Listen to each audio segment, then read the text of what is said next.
श्रमजीवी तथा उत्पीडित वर्ग एक हौं। माले मासिवाद जिन्दाबाद। सशस्त्र जनयुद्ध जिन्दाबाद। नेपाल कम्युनिस्ट पार्टी सिवादी। कम्युनिस्ट पार्टी अफ नेपाल सियन। अफिल। आदरणीय दाजुभाइ तथा दिदीबहिनीहरू, आधुनिक नेपाल अर्थात् 250 वर्षको अवधि, यस 250 वर्षको अवधिभर नेपालमा पटक पटक सत्ता परिवर्तन भएको छ।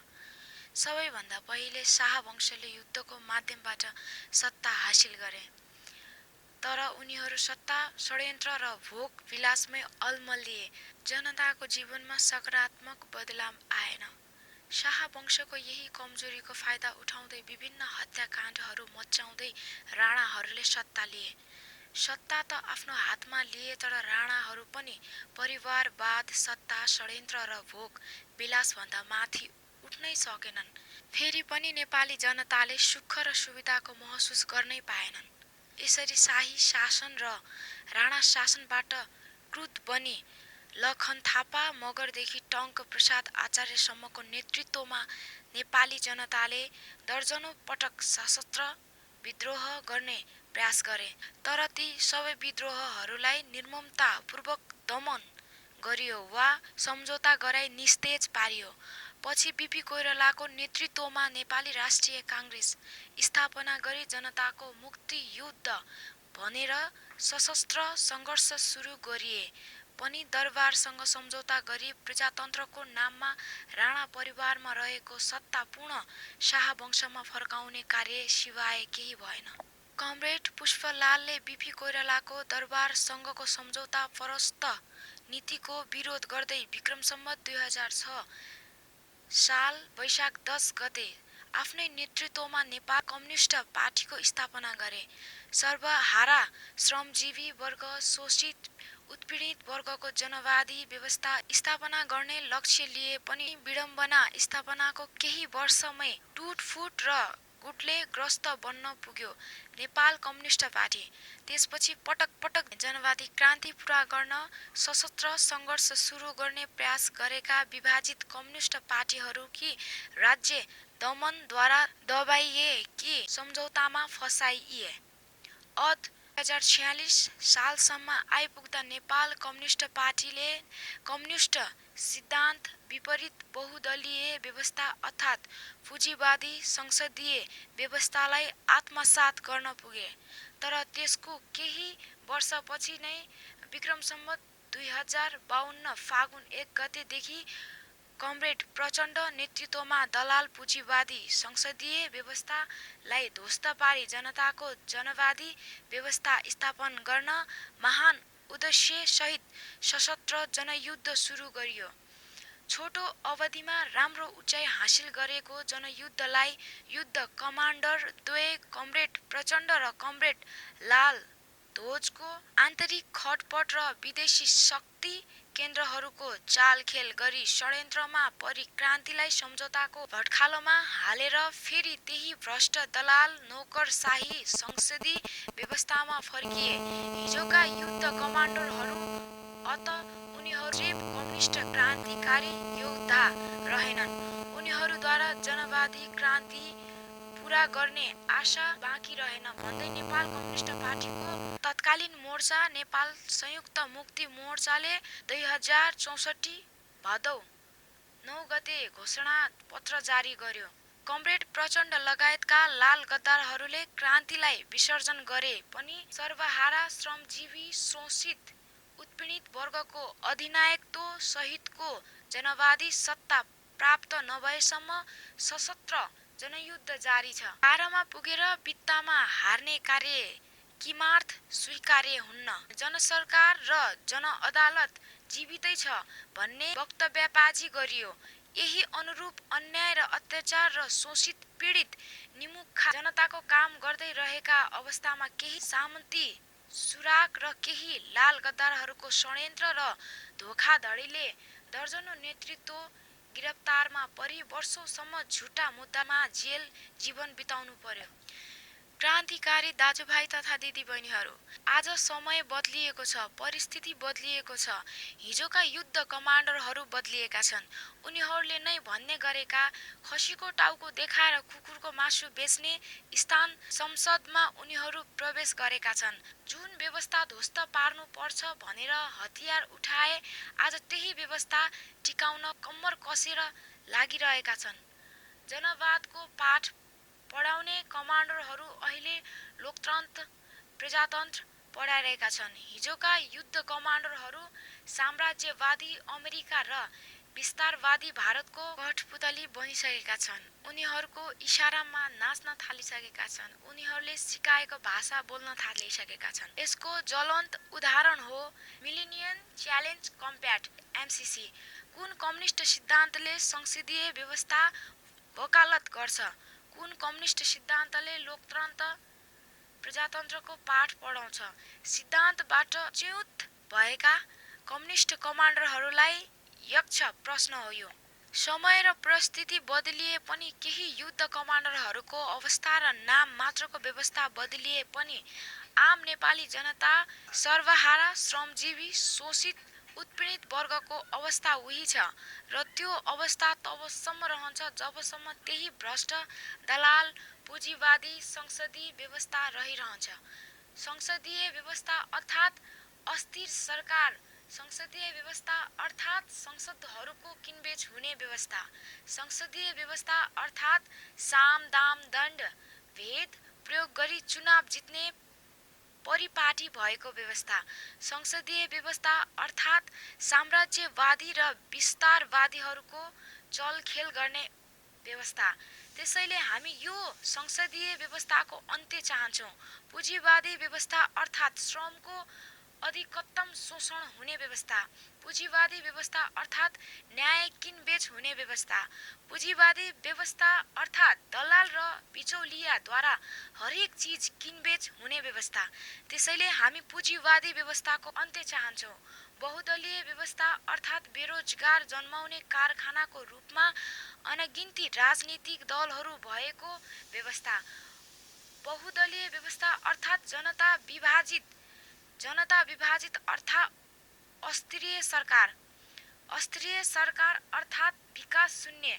हामी यसको अन्त्य चाहन्छौँ र यसको अन्त्य जनयुद्धबाट मात्र सम्भव छ भन्ने नेकपा सिवादीको निष्कर्ष हो। जनयुद्ध नै एकमात्र यस्तो कसी हो जसले पुरै समाजलाई शुद्ध बनाउँछ। जब समाज शुद्ध बन्छ त्यहाँ विकास र समृद्धि आउँछ। हरेक समृद्ध र शक्तिशाली राष्ट्रको इतिहास युद्धको इतिहास हो। मुक्तिकामी दाजुभाइ तथा दिदीबहिनीहरू, यो भ्रष्ट दलाल पुँजीवादी संसदीय व्यवस्थालाई ध्वस्त पारेर सर्वहारा, श्रमजीवी, शोषित, उत्पीडित वर्गको अधिनायकत्वमा जनवादी व्यवस्था अर्थात् जनगणतन्त्र स्थापना गर्नु नै नेकपा सिवादीको एकमात्र अन्तिम राजनीतिक लक्ष्य हो।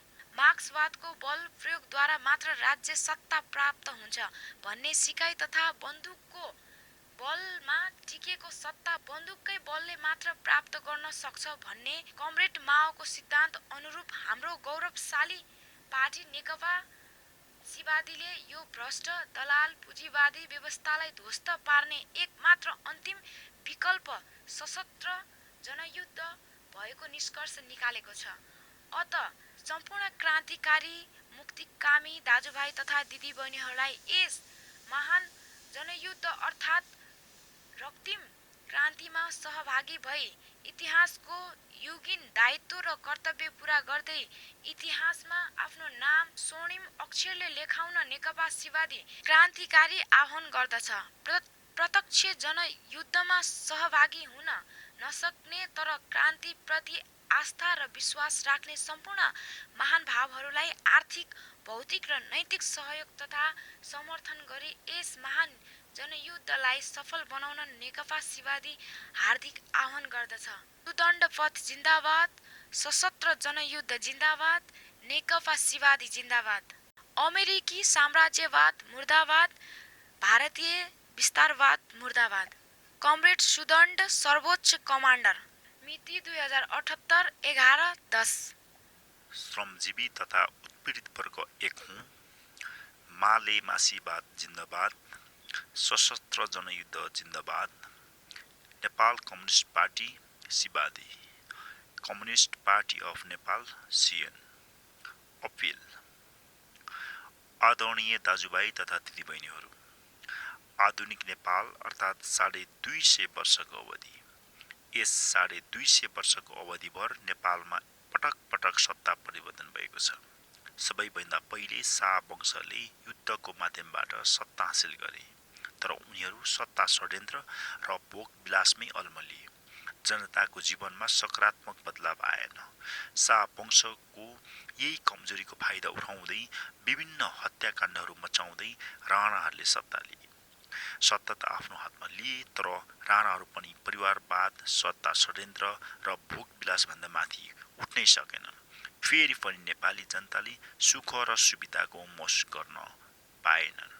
यसरी शाही शासन र राणा शासनबाट क्रुद्ध बनी लखन थापा मगरदेखि टङ्कप्रसाद आचार्यसम्मको नेतृत्वमा नेपाली जनताले दर्जनौं पटक सशस्त्र विद्रोह गर्ने प्रयास गरे, तर ती सबै विद्रोहहरूलाई निर्ममतापूर्वक दमन गरियो वा सम्झौता गराई निस्तेज पारियो।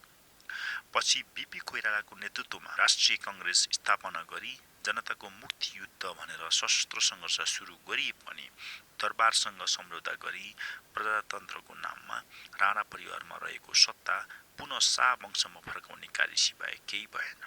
कमरेड पुष्पलालले बीपी कोइरालाको दरबारसँगको सम्झौताप्रस्त नीतिको विरोध गर्दै विक्रम सम्वत 2006 साल वैशाख 10 गते आफ्नै नेतृत्वमा नेपाल कम्युनिस्ट पार्टी स्थापना गरे। सर्वहारा, श्रमजीवी, शोषित, उत्पीडित वर्गको जनवादी व्यवस्था स्थापना गर्ने लक्ष्य लिए पनि विडम्बना स्थापनाको केही वर्षमै टुटफुट र गुटले ग्रस्त बन्न पुग्यो नेपाल कम्युनिस्ट पार्टी। त्यसपछि पटक पटक जनवादी क्रान्ति पूरा गर्न सशस्त्र सङ्घर्ष सुरु गर्ने प्रयास गरेका विभाजित कम्युनिस्ट पार्टीहरू कि राज्य दमनद्वारा दबाइए कि सम्झौतामा फसाइए।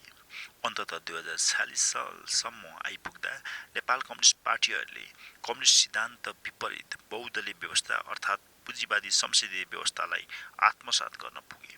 तर त्यसको केही वर्षपछि नै विक्रम सन् 2052 फागुन 1 गतेदेखि कमरेड प्रचण्डको नेतृत्वमा दलाल पुँजीवादी संसदीय व्यवस्थालाई ध्वस्त पारी जनताको जनवादी व्यवस्था स्थापना गर्ने महान उद्देश्य सहित सशस्त्र जनयुद्ध सुरु गरियो। छोटो अवधिमा राम्रै उचाइ हासिल गरेका जनयुद्धलाई युद्ध कमान्डर द्वय कमरेड प्रचण्ड र कमरेड लालध्वजको आन्तरिक खटपट र विदेशी शक्ति केन्द्रहरूको चलखेल अनि षड्यन्त्रमा परि क्रान्तिलाई सम्झौताको भनखालोमा हालेर फेरि त्यही भ्रष्ट दलाल नोकरशाही संसदीय व्यवस्थामा फर्किए हिजोका युद्ध कमान्डरहरू। अत उनीहरू अब कम्युनिस्ट क्रान्तिकारी योद्धा रहेनन्। उनीहरूद्वारा जनवादी क्रान्ति पूरा हुने आशा बाँकी रहेन भन्दै नेपाल कम्युनिस्ट पार्टीको तत्कालीन मोर्चा नेपाल समष्टि Mukti Morcha United liberation front of नेपालले 2064 भदौ 9 गते घोषणापत्र जारी गर्यो। कमरेड प्रचण्ड लगायतका लाल गद्दारहरूले क्रान्तिलाई विसर्जन गरे पनि सर्वहारा, श्रमजीवी, शोषित, उत्पीडित वर्गको अधिनायकत्व सहितको जनवादी सत्ता प्राप्त नभएसम्म सशस्त्र जनयुद्ध जारी छ। 12 मा पुगेर वित्तमा हार्ने कार्य किमर्थ स्वीकार्य हुन्न, जनसरकार र जनअदालत जीवितै छ भन्ने वक्तव्यबाजी गरियो। त्यही अनुरूप अन्याय, अत्याचार र शोषित, उत्पीडित, निमुखा जनताको काम गर्दै रहेका अवस्थामा केही सामन्ती सुराग र केही लाल गद्दारहरूको षड्यन्त्र र धोखाधडीले दर्जनौं नेतृत्वहरू गिरफ्तार परि वर्षौंसम्म झुट्टा मुद्दामा जेल बिताउनु पर्यो। क्रान्तिकारी दाजुभाइ तथा दिदीबहिनीहरू, आज समय बदलिएको छ, परिस्थिति बदलिएको छ। हिजोका युद्ध कमान्डरहरू बदलिएका छन्। उनीहरूले नै भन्ने गरेका खसीको टाउको देखाएर कुकुरको मासु बेच्ने स्थान संसदमा उनीहरू प्रवेश गरेका छन्। जुन व्यवस्था ध्वस्त पार्नुपर्छ भनेर हतियार उठाए, आज त्यही व्यवस्था टिकाउन कम्मर कसेर लागि परेका छन्। जनवादको पाठ पढाउने कमान्डरहरू अहिले लोकतन्त्र, प्रजातन्त्र पढाइरहेका छन्। हिजोका युद्ध कमान्डरहरू साम्राज्यवादी अमेरिका र विस्तारवादी भारतको कठपुतली बनिसकेका छन्। उनीहरूको इसारामा नाच्न थालिसकेका छन्। उनीहरूले सिकाएको भाषा बोल्न थालिसकेका छन्। यसको ज्वलन्त उदाहरण हो मिलेनियम च्यालेन्ज कम्प्याक्ट, IMCC, कुन कम्युनिस्ट सिद्धान्तले संसदीय व्यवस्था वकालत गर्छ, कुन कम्युनिस्ट सिद्धान्तले लोकतन्त्र प्रजातन्त्रको पाठ पढाउँछ। सिद्धान्तबाट च्युत भएका कम्युनिस्ट कमान्डरहरूलाई यक्ष प्रश्न हो यो। समय र परिस्थिति बदलिए पनि, केही युद्ध कमान्डरको अवस्था र नाम मात्रको व्यवस्था बदलिए पनि आम नेपाली जनता, सरबारा, श्रमजीवी, शोषित, उत्पीडित वर्गको अवस्था उही छ र त्यो अवस्था तबसम्म रहन्छ जबसम्म यही भ्रष्ट, दलाल, पुँजीवादी संसदीय व्यवस्था रहिरहन्छ। संसदीय व्यवस्था अर्थात् अस्थिर सरकार, संसदीय व्यवस्था अर्थात् संसदहरूको किनबेच हुने व्यवस्था, संसदीय व्यवस्था अर्थात् साम, दाम, दण्ड, भेद प्रयोग गरी चुनाव जित्ने परिपाटी भएको व्यवस्था, संसदीय व्यवस्था अर्थात् साम्राज्यवादी र विस्तारवादीहरूको चलखेल गर्ने व्यवस्था। त्यसैले पनि यो संसदीय व्यवस्थाको अन्त्य चाहन्छौँ। पुँजीवादी व्यवस्था अर्थात् श्रमको अधिकतम शोषण हुने व्यवस्था, पुँजीवादी व्यवस्था अर्थात् न्याय किनबेच हुने व्यवस्था, पुँजीवादी व्यवस्था अर्थात् दलाल र बिचौलियाद्वारा हरेक चिज किनबेच हुने व्यवस्था। त्यसैले हामी पुँजीवादी व्यवस्थाको अन्त्य चाहन्छौँ। बहुदलीय व्यवस्था अर्थात् बेरोजगार जन्माउने कारखानाको रूपमा अनगिन्ती राजनीतिक दलहरू भएको व्यवस्था। बहुदलीय व्यवस्था अर्थात् जनता विभाजित, जनता विभाजित अर्थात् अस्थिर सरकार, अस्थिर सरकार अर्थात् विकास शून्य। हामी यसको अन्त्य चाहन्छौँ र यसको अन्त्य जनयुद्धबाट मात्र सम्भव छ भन्ने नेकपा सिवादीको निष्कर्ष हो। जनयुद्ध नै एकमात्र त्यस्तो कसी हो जसले पुरै समाजलाई शुद्ध बनाउँछ। जब समाज शुद्ध बन्छ त्यहाँ विकास र समृद्धि आउँछ। हरेक समृद्ध र शक्तिशाली राष्ट्रको इतिहास युद्धको इतिहास हो। मुक्तिकामी दाजुभाइ तथा दिदीबहिनीहरू, यो भ्रष्ट दलाल पुँजीवादी संसदीय व्यवस्थालाई ध्वस्त पारेर सरबारा, श्रमजीवी, शोषित, पीडित वर्गको अधिनायकत्व जनवादी व्यवस्था अर्थात् जनगणतन्त्र स्थापना गर्नु नै नेकपा सिवादीको एकमात्र अन्तिम राजनीतिक लक्ष्य हो।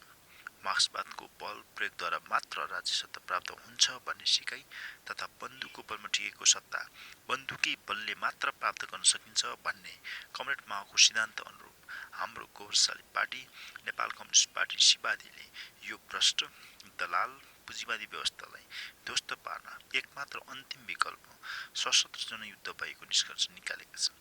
अत सम्पूर्ण क्रान्तिकारी मुक्तिकामी दाजुभाइ तथा दिदीबहिनीहरूलाई यस महान जनयुद्ध अर्थात् रक्तम क्रान्तिमा सहभागी, इतिहासको युगीन दायित्व र कर्तव्य पुरा गर्दै इतिहासमा आफ्नो नाम स्वर्णिम अक्षरले लेखाउन नेकपा सिवादी क्रान्तिकारी आह्वान गर्दछ।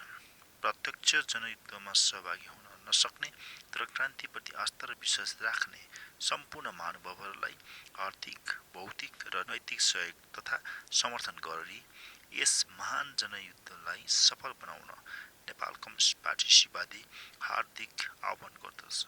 सुदण्ड पद जिन्दाबाद, सशस्त्र जनयुद्ध जिन्दाबाद, नेकपा सिवादी जिन्दाबाद, अमेरिकी साम्राज्यवाद मुर्दाबाद, भारतीय विस्तारवाद मुर्दाबाद। कमरेड सुदण्ड, सर्वोच्च कमान्डर। मिति 2078 11/10।